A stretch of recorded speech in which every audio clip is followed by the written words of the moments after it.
ünvanını dostumuz Maqanın övladı Əlinin şərəfinə əsr etdik. Hörmətlə Elnur Vali.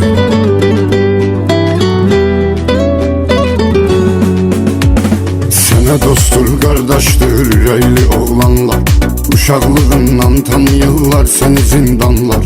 Qartalın məqamı olur dağın zirvəsində, səni tanıyır qardaşlar halal süfrəsində. Sən öz dostu və qardaş və sadiq oğlansan, sən neçə qardaşlara etibarlı insansan. Kərbəlayı Rafayla ta çəkməsin heç dərdi, özü kimi qeyrətli oğlun atası bəxtəbərdi. Sən özün kimi bir oğul atasısan Maqa, oğlun Əliyə qeyrət yuvasısan Maqa. İnşallah Əli də öz atasına oxşayacaq, sən də kişinin oğlu kişi balasısan Maqa. Dostlar və baş tacısan Can Maqa, Əlidir dərdi və dərman Maqa. Qeyrət və qurban Əlinin atası, bütün aləm ona qurban Maqa. Dostlar və baş tacısan Can Maqa, Əlidir dərdi və dərman Maqa. Qeyrət və qurban Əlinin atası, bütün aləm ona qurban Maqa.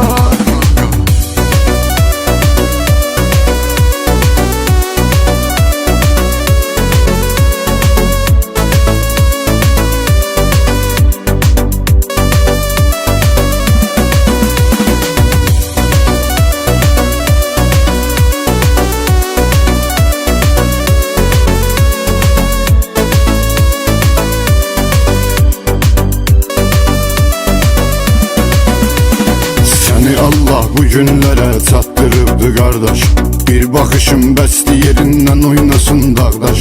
Başımızadır Rəbbi və Allah'ı sevirsən sən, niyyəti və məqsədi və doğru gedirsən sən. Sadəliyin göstərir insanlara düzgünlük, kənardan baxan da verir bunlara üstünlük. Qeyrət olar, vicdan olar sadə ürəklərdə, İnsanoğlu insan olar sadə ürəklərdə. Qorxu yoxdur gözündə qorxasan gədalardan, səni Allah uzaq eləsin dərdi bəlalardan.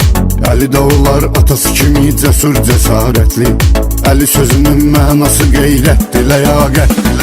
Dostlar və baş tacısan Can Maqa, Əlidir dərdi və dərman Maqa.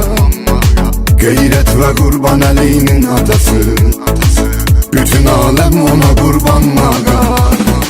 Dostlar və baş tacısan Can Maqa, Əlidir dərdi və dərman Maqa.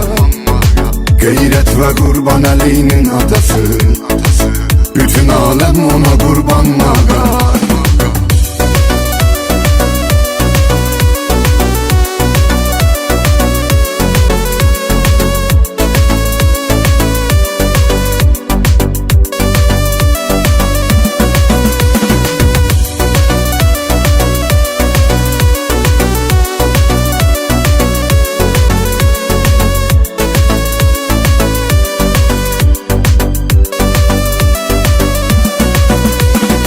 Dostlar və baş tacısan Can Maqa, Əlidir dərdi və dərman Maqa.